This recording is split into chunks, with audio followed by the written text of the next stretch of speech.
Hey friends, we're back. Dr. Boz is back. We've missed you, Dr. Boz. You took off last I week. did. How was it? How was your vacation? Oh my goodness, Jennifer, there is nothing like sunshine to a South Dakotan after a really, really long cold winter. I My husband and I were delighted. It's been, we were trying to think when's the last time we just tried to not, okay, if you don't count going to conferences or going to something with continuing medical education, but you say, no, no, we're actually just going to take a time out for the two of us. Oh my gosh, it's been a decade at least. So it was great. And there were really, truly moments where we're like, can we just extend it? And I've never done that on vacation. I'm always like, okay, I've got a break. I'm back, get back to my checklist. And I'm like, oh, I could totally stay another week and just sit here and play cribbage and watch the sunset and do nothing. Oh my gosh, that sounds great. Either I'm getting old or wise. I'm not sure, but Well, I'm glad you had a much deserved break. Uh, mhm. And you've had some updates. I really think 2 weeks without chatting has been you could put a whole book together on the things that have happened in your story. So, yeah. um I first of all, how are pre-book sales going for your Oh my awesome. gosh. I am overwhelmed with how many people reach out to me. First of all, that we are helping them through this channel. I almost cry when I get the messages of how much we're helping people. And there's been so many pre-orders of the book, and I know the wave that that's going to help. So I'm Mm. so grateful to be able to contribute to the keto world in this manner. Book sales have been great. Um, Latest word is that we've got an order from Walmart, and Uh-uh. I Oh, that's such a big moment. I think Walmart is pretty hard to get into. So I am super excited for that. And we have a lot of people asking, how do they get the pre-orders? Let me just put this link up real quick. For those that have ordered, thank you. And to get your pre-order bonuses, to redeem them, go to lowcarbinspirations.com/pre-order, and you can take your receipt number and you can get the downloads right away. Mm. So Well, congratulations. Writing a book sounds like this little thing when someone else has done it. But, I oh, you stumbled into this. know, Yes. And I didn't have a publishing team to help me kind of make it happen. I didn't even have pre orders. I just pushed publish and said, I hope someone buys it. And I think it took like 6 months for anybody to buy it. So I did it all backwards.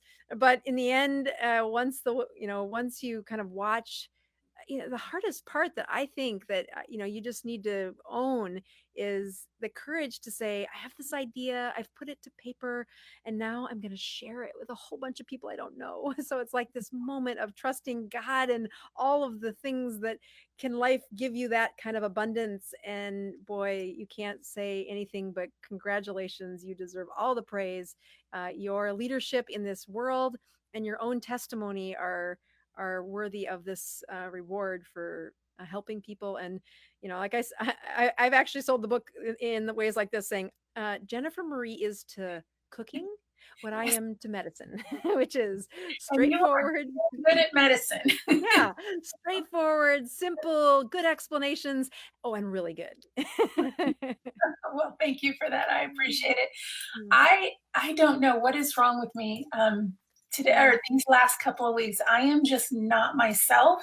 I mm. feel this fog over me. I can feel like this weight, and it's just I just to be quite honest, I didn't even want to do this live tonight. Yeah, I said just let me lead the way, because I do want to do some updates and do some sharing, because again, first and foremost, I get to advise Jennifer Marie on her health because we have a doctor patient relationship.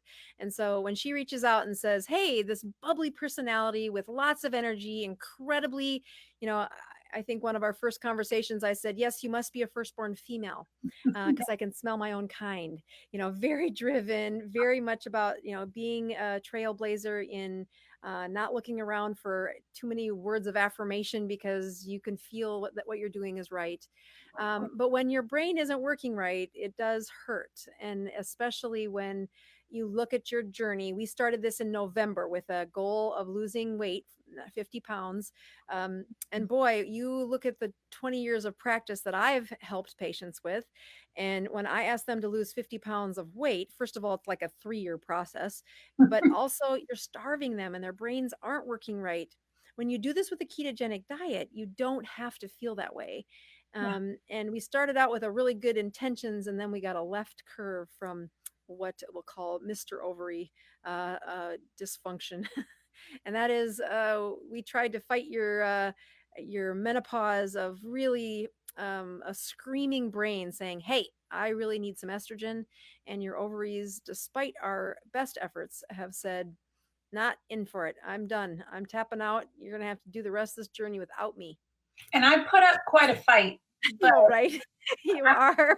after our last live 2 weeks ago, I'm pretty sure I said some cuss words and I said, I give up. Estrogen wins. Or the need for estrogen wins. Even on the live, you can go back and look to see that you're fanning yourself again, over 50 hot flashes a day. And at this point I said, hun, look, you live in 2019. Let me help you. Let me reverse this. And, there are lots of different, natural options out there, but I said, I want you to go with the oldest, tested, truest, oh, by the way, and cheapest version of getting you feeling better. And so we started hormone replacement therapy about 15 days ago now, maybe a little longer than that. But with the expectation that it's going to take 10 days before the medicine really starts to have an effect, and about 15 days before you can be comfortable. In that time, you were waking up 2 to 3 times a night. And oh, by the way, your husband is works in the first responders team as a police officer, and gets up at like 3 or 4 in the morning when his shift begins at 5 or 4:30. Mhm. So between husband and hot flashes, your sleep has been deprived since at least Christmas, and maybe before that. And now that we have started hormone replacement therapy, why don't you share, how did that work? How did that feel? So when I first started taking the pills, I think it was 14 days ago, I think. Okay. I didn't notice anything right away. And then about 10 days ago, I noticed the hot flashes, the intensity of them started to drop. And I was like, oh, thank you, sweet baby Jesus. Because I'm in Texas, and I've been in shorts. I already have sun tan. So I cannot imagine the heat that I was feeling, and Texas heat on top of that. I was really, really worried. And my husband, oh my gosh, he is the biggest helper. I would be sitting there like just still, and he would see beads of sweat. He was like, oh my God. And he would just bring me ice cold water without saying anything. He would just be like, here. And he just knew. And I just had to, it was horrible. But as today is day 14, I think I only woke up once last night. And mind you, I had been waking up every 1 hour and 45 minutes to every 2 hours. Oh my goodness, Jennifer, that's just, it's dysfunctional. So again, when you do that, like think of a nursing mom, when they do that for the first few weeks, there's fatigue. But boy, by that 6th week, you're like, okay, you've got to fix this. You've got to find a way for that baby to get at least 5 consecutive hours of sleep, because the mom is going to end up in the zone of zombie land. Their brain doesn't work right. Yeah. You have the privilege of watching me help your husband through a zone of repair for his brain. And unfortunately, as we're trying to stave off using any, hormone replacement therapy to try and awaken your ovaries, we've really pushed your brain to say, guess what happens when you go through that many nights in a row, that many weeks in a row, with the average time you're waking up at +3. The truth is that the hormones in the brain they wilt. They cannot be made when you don't sleep well. And sleep well is consecutive hours of sleep. That is so powerful. You have I was thinking about your case, and you do have such an advantage that you are keto adapted. I tell women, if you're in your 30s and you think, I don't need a ketogenic diet, I don't have to lose weight yet. Maybe they haven't struggled, but it's not about that. It's about the amount of hormone supply that are fat supplied hormones that keep your body from being on the stress of that inflamed state of chronic insulin. And I can't tell you how much that ripples through so many different areas of their health. Yeah. So knowing that you know, have struggled with your weight for 20 years before you found the ketogenic diet, maybe longer, whatever it was, a long time, you know, the consequences of your ovaries tapped out just at the time you were finding your groove is incredibly unfair. But we can replace that hormone, and we can say, yeah, we don't want her brain to go through menopause. That means we're going to give her the hormone so that it doesn't. And we're on the edge of that repair process, meaning we first and foremost need to reboost up her hormones in her brain. And you have this ketogenic state that's been there for over 2 years. So unlike, you know, if you compare your brain health to John's brain health, I would have said you were much more metabolically supported. Your mitochondria were more flexible, that your history of being a really good sleeper, committing to sleep, having that deep sleep was very stable. And it's not that John's wasn't, he just has the shift work, and then he had the accident, and he had the, you know, the pain syndrome. So there was lots of things wrinkling what if I had to rank the damage, he had a much higher rank than I would have given, that I give you. And he suffers, I think, PTSD too. But did I tell you that I used to work shift work a while ago? How long ago? Like long, like after high school. Oh yeah. I So how many years?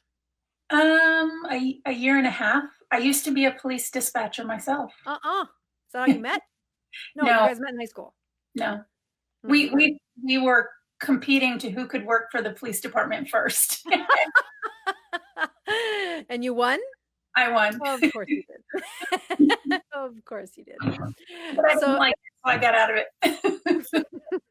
Well, you know, looking at not just what your brain is doing, but also looking at some of the things that you can do to say, how do we help you not, because there's a trajectory here. Go read any, you know, women's magazine, physician guidance, letters from the editor about women as they go through menopause. And when they hit this brink where, yep, hot flashes were something they were trying to suffer through, or for whatever reason didn't get on hormone replacement, and now you catch them in the brink of sinking their energy, their focus, their memory. All of those brain things are a key component to predicting how fast can I resurrect those symptoms, but also how low, how I mean, look how long you've gone without symptoms is what I think is impressive. To replace the serotonin and norepinephrine and dopamine and you know, to look at that level of surge in your brain, the number one most important thing that I would do is give you a couple of nights of really deep sleep. Yeah. Because you have the hormones. Your brain health isn't what I get worried about. You look at your markers and your numbers, and I worry about if you don't reset soon here, this becoming the chronic syndrome. I've had people in menopause or 2-3 years into menopause, and they'll call, or they'll, you know, come for a visit, and they'll be in a pattern of poor sleep. And so that's a much different beast to undo. They've been waking up at 2 o'clock in the morning because that's when their hot flashes would hit, and they've done it for the better part of 2 years. So I take away their hot flashes, but their brain is now programmed to say, yeah, I wake up then. And I'm like, no, you got to go back to sleep. And Let me just remind the audience too, your specialty is in the brain. Your specialty is with sleep. Like, she is very well known for her keto knowledge, but let's not mistake that she has major experience in this. So when she tells me that I need sleep, I'm going to listen. right. And the most powerful part is how much better they feel within even 2 nights of sleep. You know, in John's case, he had several things that we were trying to improve his sleep. So it took us 4 days of pretty good dosed medication. But in your case, I would do our sleep protocol, which you can put the link to your very nicely written article, and use that protocol to say, I need time when John can be around so that you are protected, in that nobody wakes you up. You get a really deep night's sleep. And then I would recommend, like a float or something the next day to kind of keep you from turning on your checklist mode, start working mode, meaning stay in the like zone of take care of you, pretend you have had a surgery, pretend you've had a cast or something so that you time out and then you take a second medication the next day at 5 o'clock. But I would contend that you won't need nearly the dose that John had. And again, I've done this protocol thousands of times. It's about resetting your brain. And so the advantages you have are not only that your fat supplied hormones are really abundant. You've done that for the 2 years of a ketogenic diet. Even if you didn't mean to, they're better than they were. But then it's not 6 years of a brain that's not been sleeping well. It's 12 weeks or 15, maybe it's 20 weeks, whatever we're at. It's a chapter. It's not fun, and it'll really suppress a mood. And it is something that that there are other things that you can do to improve your mood. And they have a lot to do with like how well your brain responds to ketones. There's some slides that I wanted to go through today that I think would be a great way just to teach. And then we're going to come back to saying which ketones do you want to pick after we do this sleep protocol. If we can fit that into your schedule this week, then which ketones are the ones to pick. This is our old, what I call brain fog brain. And, again, what happens in a brain fog brain is they are very much, they're low on fuel. And you say, well, what does that look like in a doctor's world? And I threw up these terms to say, let me show you what that means. That is the patient's focus. They have ADHD. Some of them have Alzheimer's. They have an irritable mood, seizures, migraine, math. In your case, sleep disturbances is what has made this foggy. But unfortunately, sleep disturbance leads to a sense of low energy, low focus. You can carry that further and say, is it a depression? Is she starting to ruminate, which would be a beginning stages of anxiety? What's her concentration like? And again, we're talking about a very high performing brain here. So this isn't, it's not fair. So we remind people, we have two fuels that are going to fuel Jennifer Marie's brain. And those fuels begin with different sources of food. One is glucose and the other one is ketones.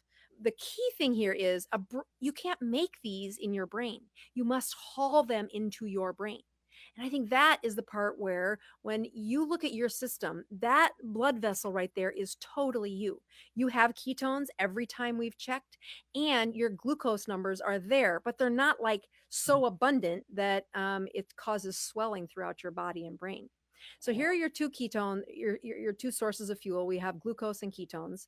And if you look at that transporter, the first one is, when glucose is there, we take it from the circulation, we take it over that blood-brain barrier, and we put it in your brain, and it'll be the fuel for a couple of hours. If we awaken, which is what happened 2 years ago when you were doing this, in those first few weeks of becoming ketogenic, your brain started to use ketones, but it did that by taking it from circulation and moving it into the brain. If you look at a brain, it's really fatty. I mean, that's one of the most dense areas of fat in our body. But you can't make ketones in the brain. You have to make them in the liver, circulate them in the circulation, and that in and of itself is why those transporters become awake. So when we look back and say, can we surge how her body is feeling? Again, we talked about one of the first symptoms or first things we looked at in your labs when we said, boy, could these hot flashes not be from an infection, but be from menopause? And we looked at a hormone coming from your brain, and that hormone was screaming at your ovaries, produce estrogen, produce estrogen. And that was the FSH level tested, right? Right. Coming from the pituitary, it's this little bitty, ditzel of a part of the brain, but it's so powerful when it comes to hormones. And in your case, we said, well, let's just make sure that it has plenty of fuel to supply that those messages. And one of the things we did is we started supplementing you with exogenous ketones. And that was an option. Unfortunately, exogenous ketones come in a powder that also has a fake sugar in it. And boy, that really sparked some of your cravings. And it does that for lots of people. Yeah. The downside is that it sparked cravings, and it kind of, you were in a pretty good zone of keeping food out of the evening, and that started to sneak it back in. And unfortunately, with exogenous ketones, it was only a couple hour window that you were really be able to augment your ketones. You put those in, your body absorbs them, but then about 3 hours later, they're gone. So then I said, well, what's your history with MCT, which is another lingo for medium chain triglycerides? And of course, these are these very special types of fat, and they are a certain length that when they go out of the stomach and they get into that first part of the intestine, you do not need to digest them. You don't need your pancreatic enzymes to absorb them. People say, "Hey, I've got pancreatic deficiency. What should I do?" I'm like, you should take the C8, C10. Those are the specific sized chains of fats, because you don't need pancreatic enzymes to absorb them. They go right into something called the portal vein, and that vein ports them to the liver, and your liver makes mitochondria that takes them into the mitochondria and makes ketones from those fats. So let's just unpack that. One, you supplemented, and your liver didn't have to do a thing, but it did burst and valley those ketones. And I'm telling you, it's a great hack for people at the beginning, or if they've fallen off the wagon, or if they've had a tough chapter. But in folks like you, where they're really pretty keto adapted, and I needed to raise those ketones higher and higher to try and get that brain working better, to get improved focus, reversal of depression symptoms. Boy, I'm going to first focus on sleep, and then I'm going to try and say, how can I raise her ketones in her blood? Because you have really good glucose. Your glucose control is probably the best of all my patients. And I mean that of, whatever I've got for patients on a ketogenic diet. I mean, really good metabolism for controlling the glucose. And it wasn't always that light. Let's just tell people, I've been doing this a long time, so you can get there too. Don't think that you can't get there. I was hypoglycemic, so. Yeah, and that is the sign of the worst kind of metabolism, is that it goes up and then it crashes down so low that they feel like they're going to faint.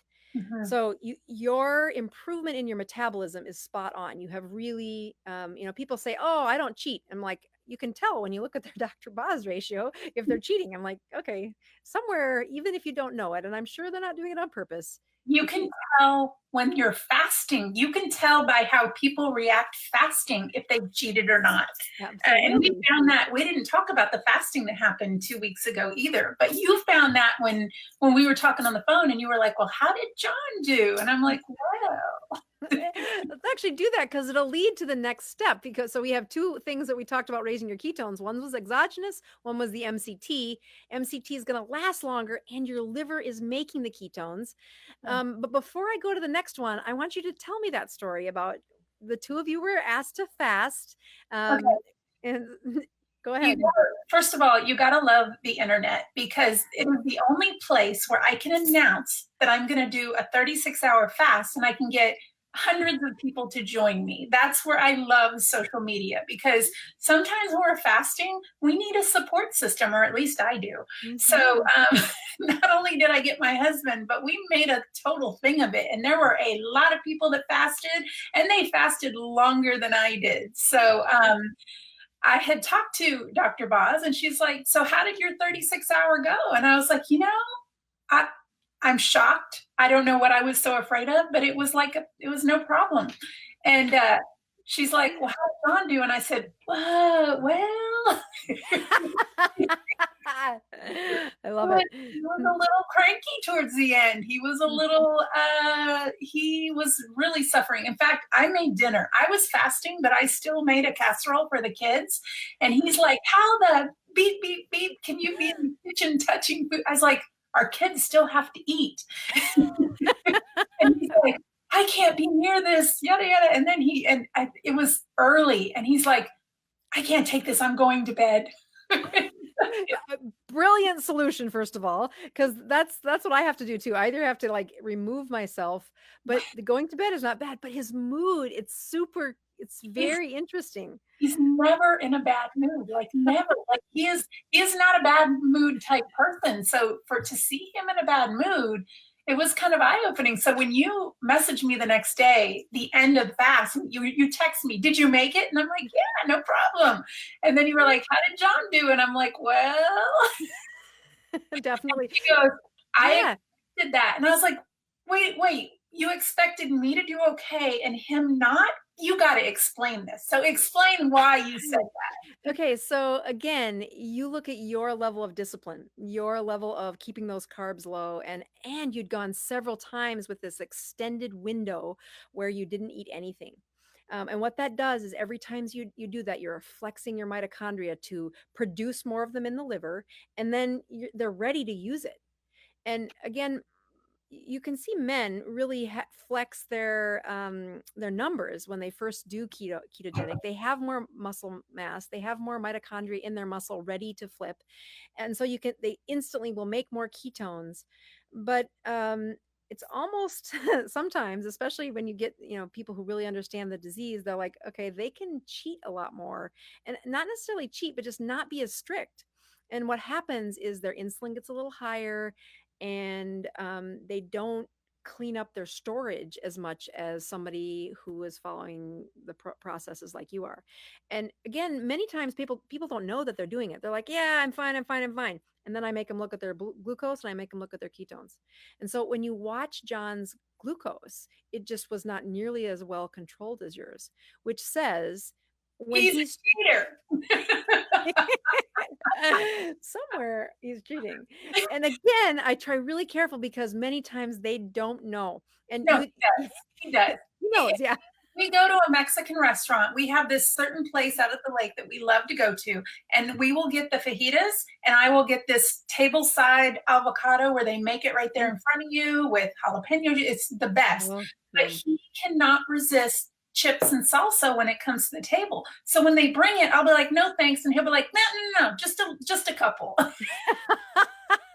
I watch him and I just eat spoonfuls of avocado where he's on the chip and he's like, it's just a couple. And I'm like, okay. Yeah. And then, it's where the 24-hour glucose monitor totally gives an insight into saying, you thought that didn't matter. And when you were 20, it didn't. But now you're in your 40s and your insulin has been boosted high, boosted high, boosted high for too long, that every time you put a little trickle in, boom, up went your insulin, down went your storage, down went your ketone, and you got locked out of any progress.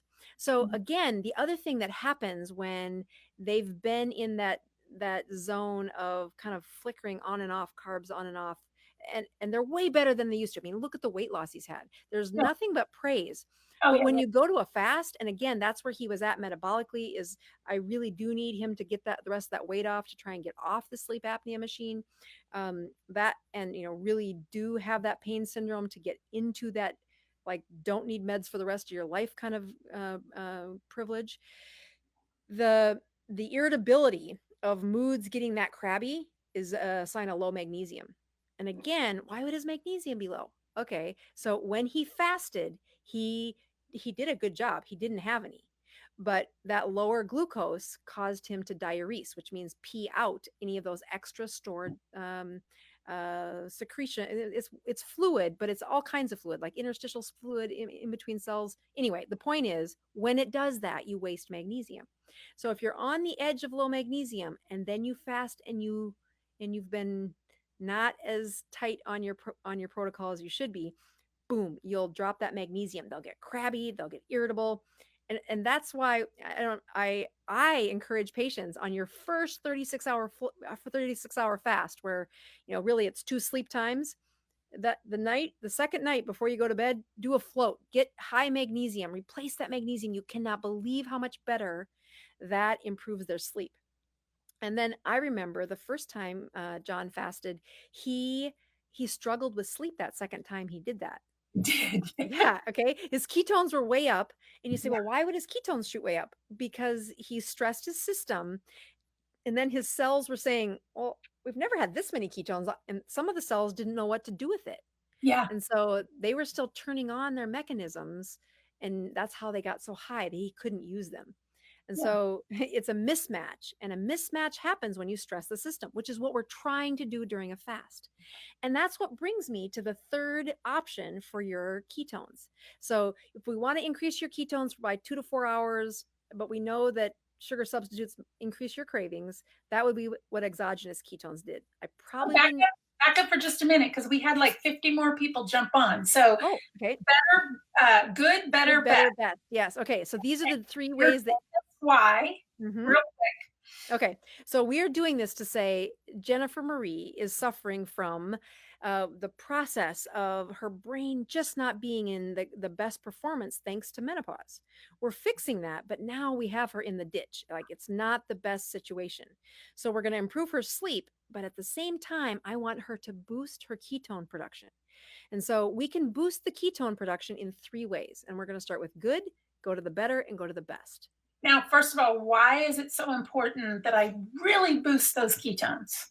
Your brain actually prefers to use ketones over glucose, but it will stay at a steady state when you've had ketones in the blood and sugar in the blood, and you've kind of been at this nice steady state for a while.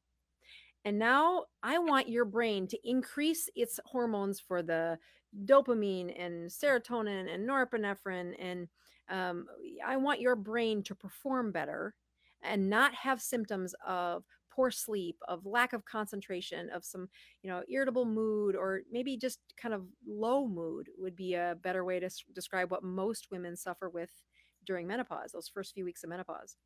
And in order to do that, I can increase the production by switching the fuel. The fuel that your brain is most used to is glucose. And you're keto adapted 2 years in, but you're keto adapted with a certain range of ketones. If I boost your ketones up, your brain will continue to put more ketones in across that blood brain barrier, and that will levitate your mood. Because So, it's what I started out with. I told Boz this week, I don't know what's wrong with me. I don't feel right. It's almost like, and I hate to even say it aloud, it's almost like a depressed, heavy feeling. mhm. Um, you it's know, not, oh, it's like it is like a cloud that can happen to them. yeah. And when they stay there for 2 years, it's a heck of a journey to get them out. And even if I would like start Prozac, Paxil, Zoloft, Celexa, those drugs all increase the hormones in their brain, but they do it by blocking the vacuum to sweep away those hormones. So those hormones get produced, they get used by the brain, and then they get vacuumed away. And Mhm. drugs like Prozac just block the vacuum. Well, I think it's way more valuable to increase the production, and that in part is to better fuel the brain. When we fuel our brain with glucose, it's a very quick fire, a quick burst of energy. When we switch that fuel over to a ketone metabolism, it's a much longer, steadier fuel. So if you only have a few logs burning, that's one thing. I want to take and increase the number of logs burning in her brain so that the production is more steady, more reliable. And once the demand is created and she gets to that steady state, she will keep pulling on that ketone demand. The production will be matched. So we need to increase the ketones in the blood in order for the blood brain barrier to start hauling them into the brain at a faster rate. So that brings us back to how could we do that? We're going to start with a good option, a better option, and a best option.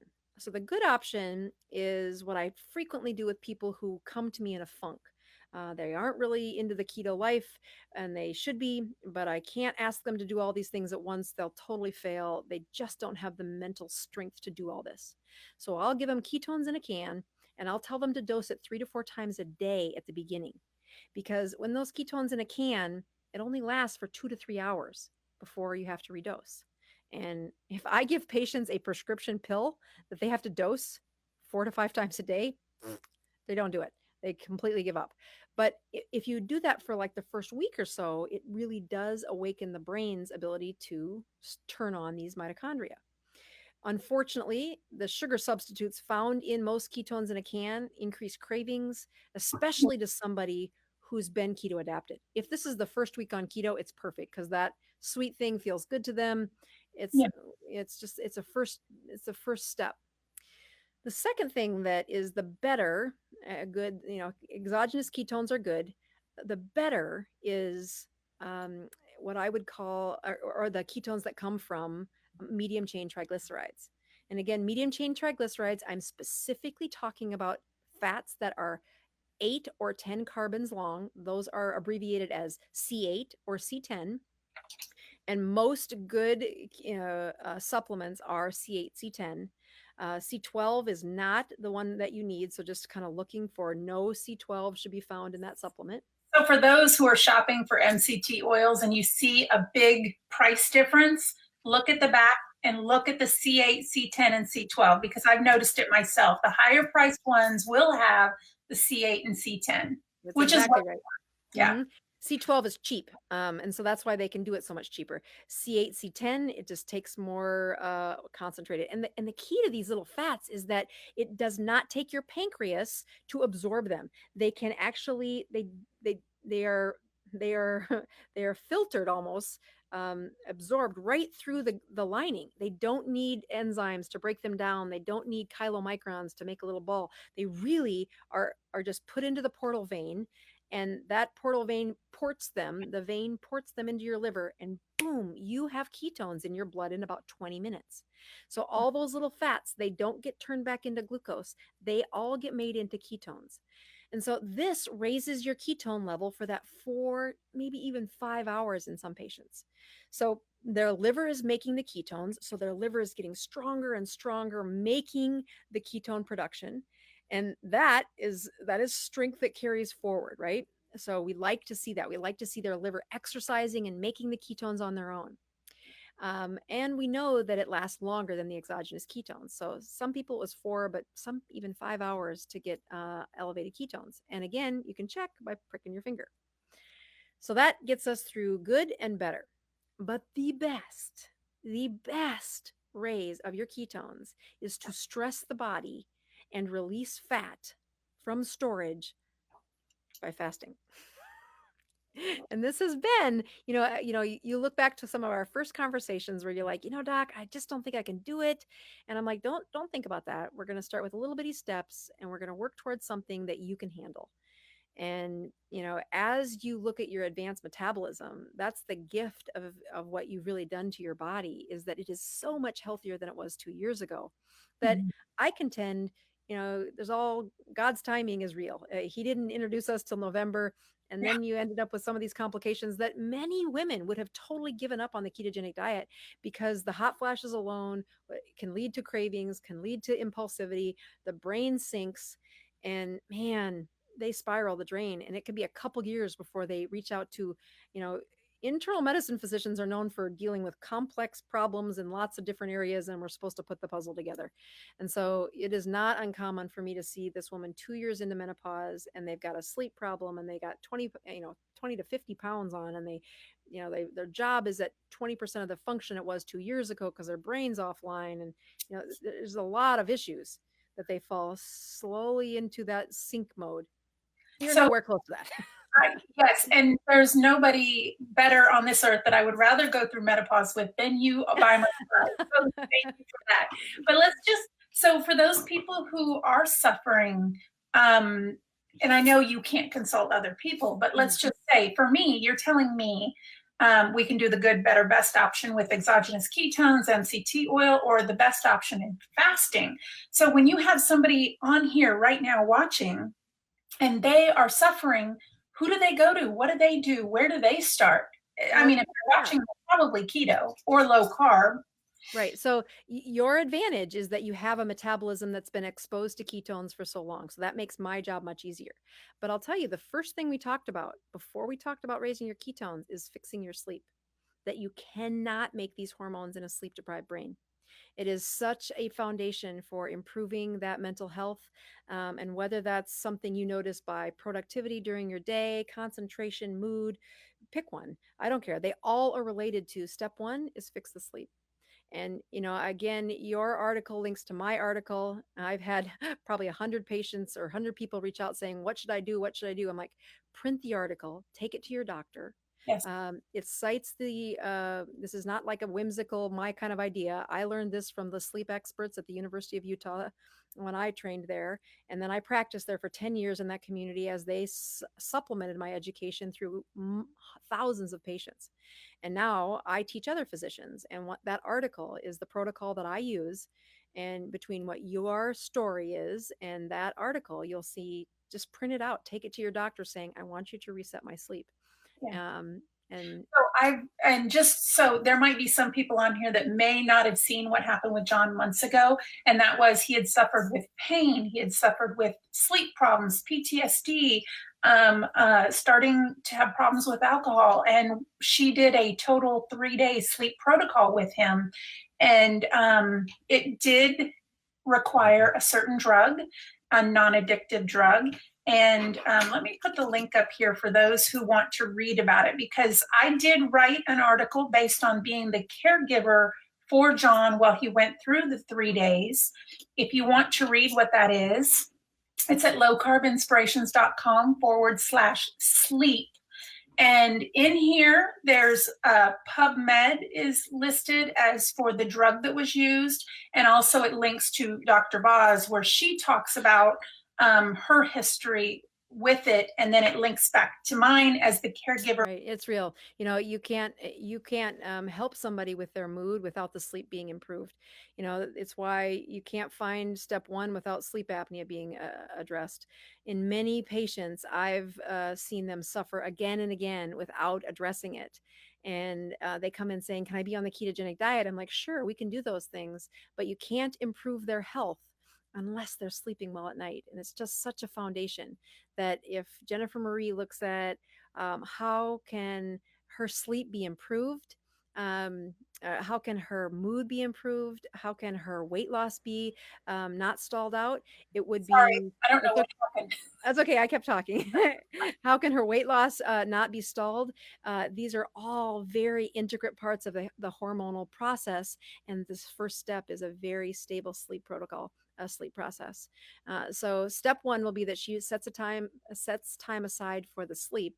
And once that sleep is reset, it is amazing. Actually, it's one of my favorite things, whether I'm talking to a extreme addiction patient or just an elderly with memory problems. We start with sleep. You got to get the sleep down. And so you take somebody like Jennifer. Go ahead. It's so amazing how sleep really is the start of major problems, because when I first met you, you asked me, how's your sleep? And I'm like, I sleep like a baby. I have the best sleep. And then all of a sudden, a couple of hot flashes that wake you up every 2 hours, every hour and 45 minutes, it really, like my brain, I feel so different. If I was in this state right now, there's no way I could have done a cookbook. There's no way. I was laying around the house all day yesterday. I couldn't even get it together. Like, it's real. It's real. No, and it's the beginning of a story, which makes it so easy to fix if we do the right thing. So you say, I've had this kind of journey where I say, okay, and you saw me do this with John. I'm like, you have to surrender 3 days. It isn't something where you say, oh, I can give you a half a day today and another one next week. I'm like, think of it as a surgery. Think of it as a broken arm. Think of it as like, find a way to prioritize it. No. Read the article, because Yeah. I actually was crying when I wrote that. I cried because it's a whole process. It's only 3 days, and it is amazing at the end, but going through it is not easy. Right.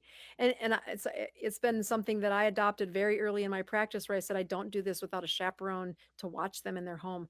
You can look at some of the original protocols and they would put them in the hospital, but that's like $5,000, and it was awful. Like, who needs that? You don't need that. You just need somebody to help you, not not forget that this has got a series of processes.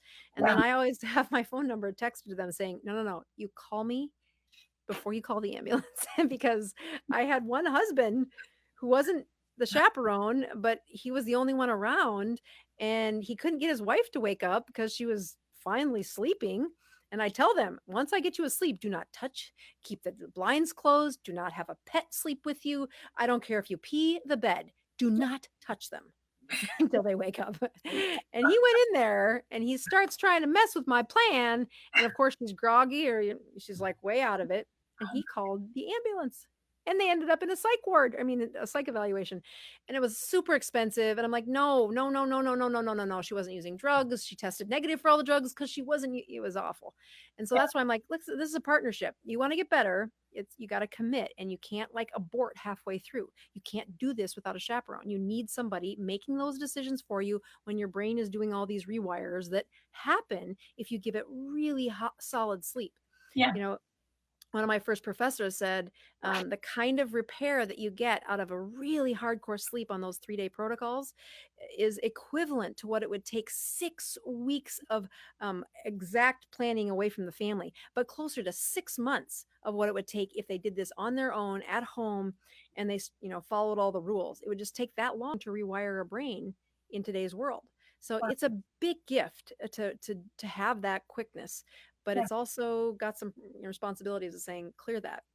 Yeah. So if I then said, okay, you got somebody with depression, you got somebody with bipolar, you got somebody with, I think you saw some other things, Parkinson's, MS, other brains that aren't working right. And you say, well, what would I recommend for them? I get this question a lot.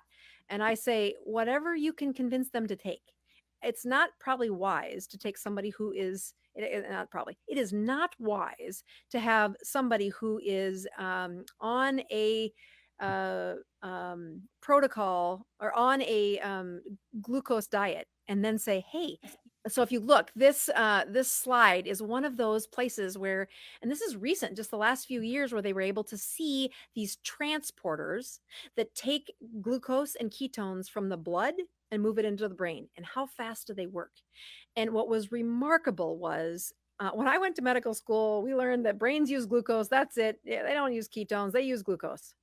But that's not true. They use glucose and ketones. And it turns out this slide is kind of confusing to look at, but the data points were measured at how fast are they moving things across the blood-brain barrier. And as the ketones got faster across the blood-brain barrier, this was dose related. If they only had a few ketones in the blood, they just moved them at a slower rate. But the more ketones that were found, which is why we want to raise Jennifer's ketones in her blood, the faster they would move those ketones from the blood and move them into the brain. And at the same time, the rate of the ketones got faster, the glucose was less preferred. There was plenty of glucose to use, but they had less preference for the glucose as they got faster and faster and faster at using those ketones. And this was the case, not just with the healthy brain of a 20-year-old, but with Alzheimer's patients, like some of the most diseased brains that we could measure. Wow. That was amazing. Yeah, that was amazing. So you can go to the next one.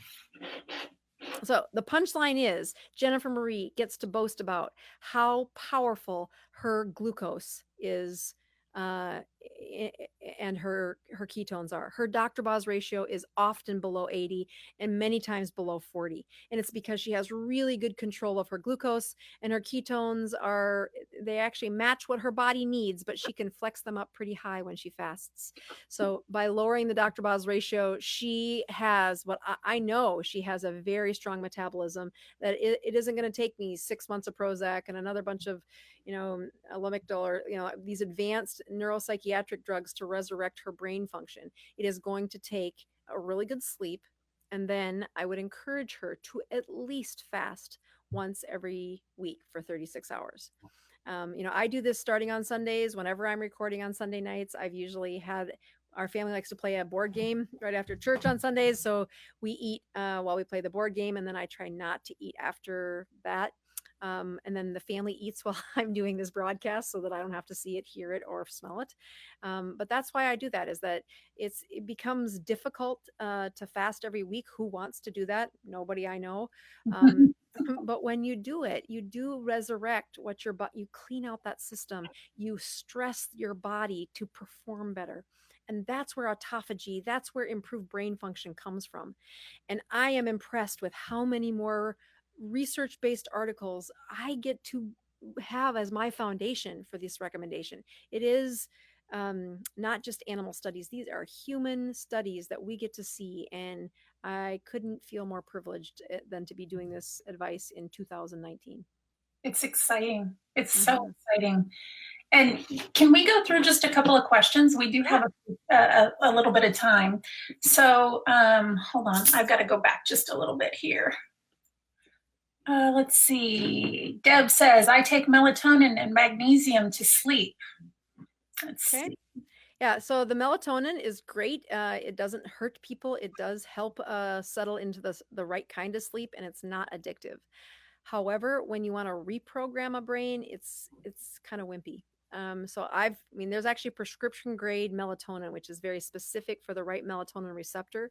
But when we study the brain function for those using melatonin, if they don't have that deep, slow wave sleep that they're getting already, they aren't likely to pick it up because you added melatonin. It really does take, if they have a healthy brain that's getting some slow wave sleep, the melatonin can help it get there a little faster. That's a good thing.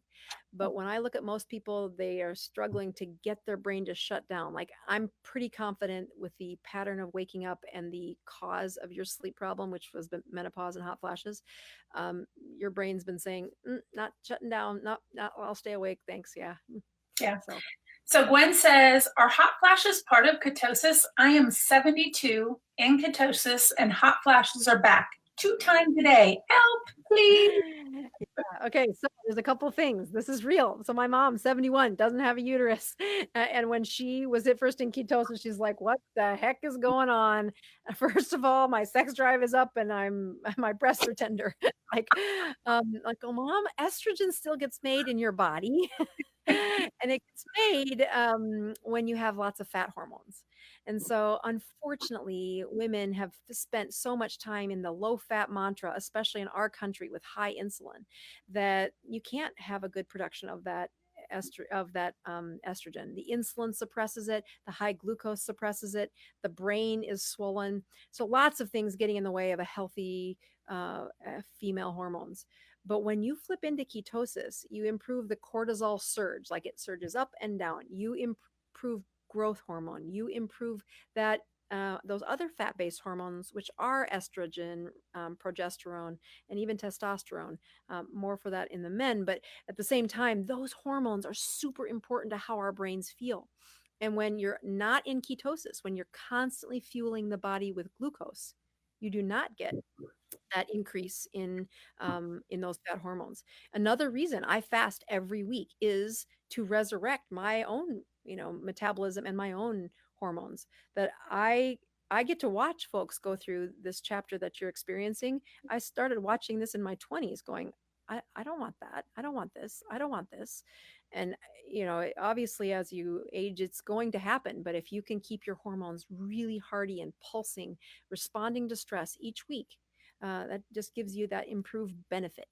A good stress. Yeah. Yeah, So stress. That's right. Nancy says, I had night sweats for months and they stopped after my first 72-hour fast. Fast. I knew she was going to say that. Yes. Yeah. Yeah. Yes. So I have this great slide deck that I'm working on about what things change in a 72-hour fast. And it is powerful how much that norepinephrine, or it's like your noradrenaline, which is why you get energy when you fast. People think, wouldn't you just like feel wilted and sluggish? No. By the 72nd hour of fasting, you cannot believe the rate at which those energy hormones rise. And again, part of that is this burn. Another place that I really find fascinating is the kind of fat that burns for heat. You look at most of our fat cells, they're just for storing fat, but there's a very special part of fats kind of in our thoracic area it's a different burn. And the longer you're in ketosis, the more you kind of create those types of fat cells, which increases your temperature a little, increases that sense of burn for energy, for heat. And there's nothing like, it's called brown fat. I don't know if you can Google that, but brown fat is very metabolically advantageous.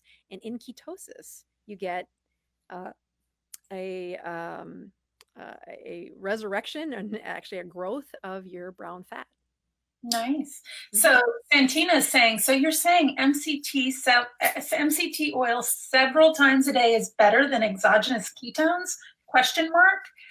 I think So, you were just explaining the good, better, best yeah, in honestly, what my favorite is to put them together. Is that exogenous ketones are quick and easy, and if I am having a crappy day, if I'm having a sluggish day, if I'm trying to write and I can't get my brain to focus, I'll mix up exogenous ketones, maybe some MCT. I'll usually put it in heavy cream because I want it to be ice and sip, and I want it to be not a lot of volume.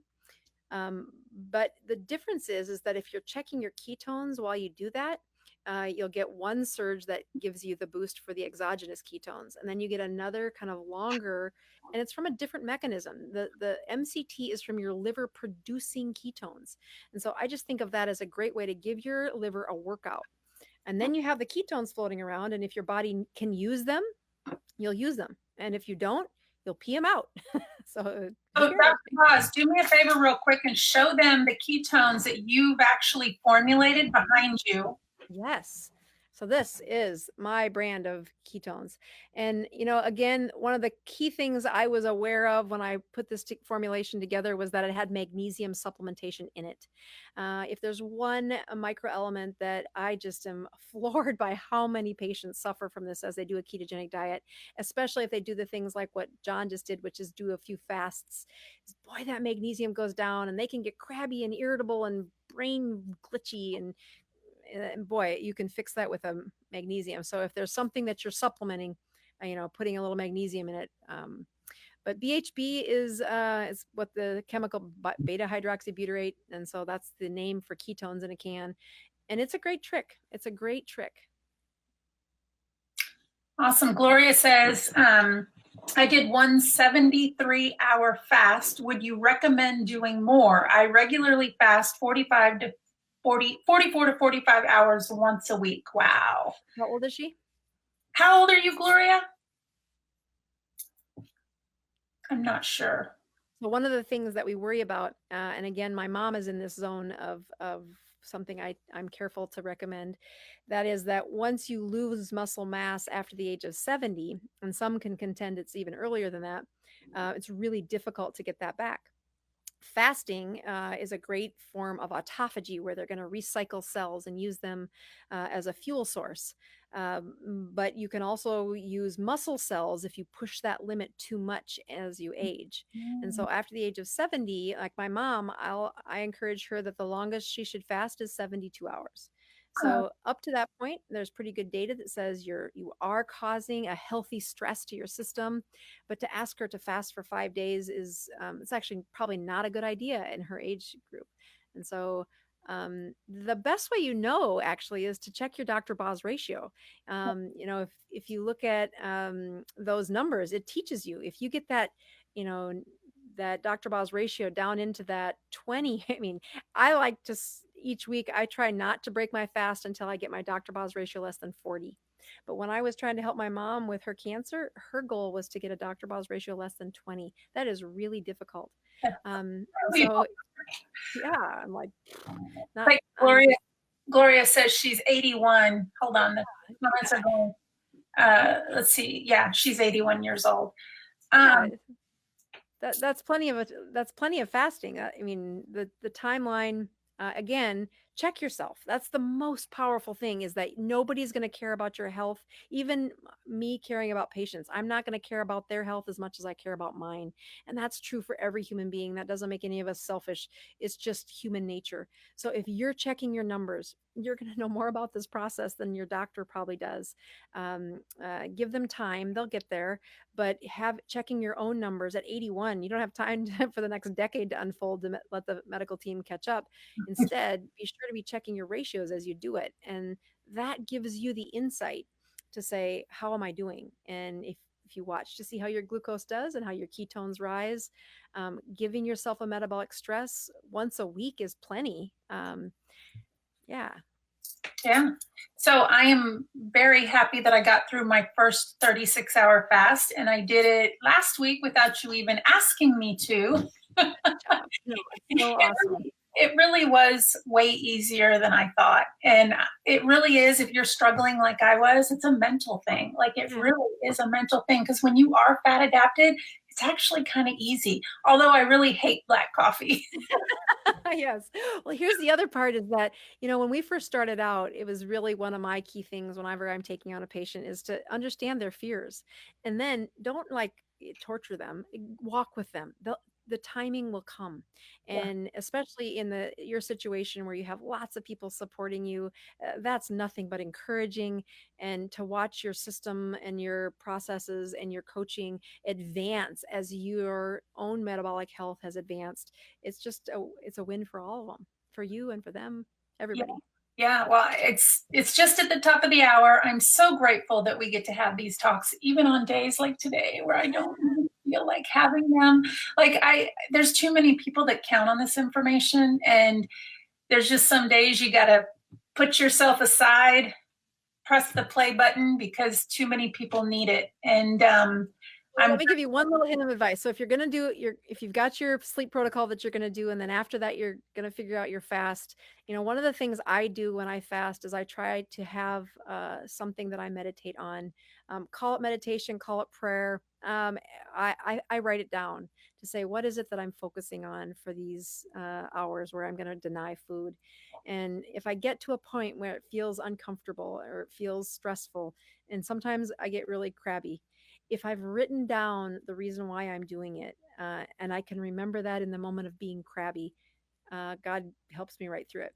But if I haven't outlined it, if I'm just kind of doing it because somebody told me to, I don't get through that. I don't fast very long. yeah, So fasting and prayer have been put together for thousands of years. So find that in your heart as you do that. And I think it's a great way to get you through any hiccups. Yeah, I remember you told the story of somebody who was struggling at church, and you also did the fast, which really does help, because I thought of that too, actually. Yeah. No, it's a big deal, and they that mental part is real. And so once you start finding other ways to kind of fill up that mental space, we're not the first ones to find it difficult to meditate or to think about it. It's being busy is easy and mindless almost to people like you and I. Yeah. Like, oh, it's just easy to be busy and then I don't think about anything. But when you're fasting, like the world stops, and when you're not filling all that space with eating, now, okay, I guess I'm gonna pray. Yeah, you definitely have to have a focus, for sure. Well, thanks again, Dr. Boz. We will see you next week. I appreciate We will be, yes. Have a good night, everybody. Please subscribe to my channel. And don't forget to click the notification bell so you don't miss out on any new videos. Stay tuned.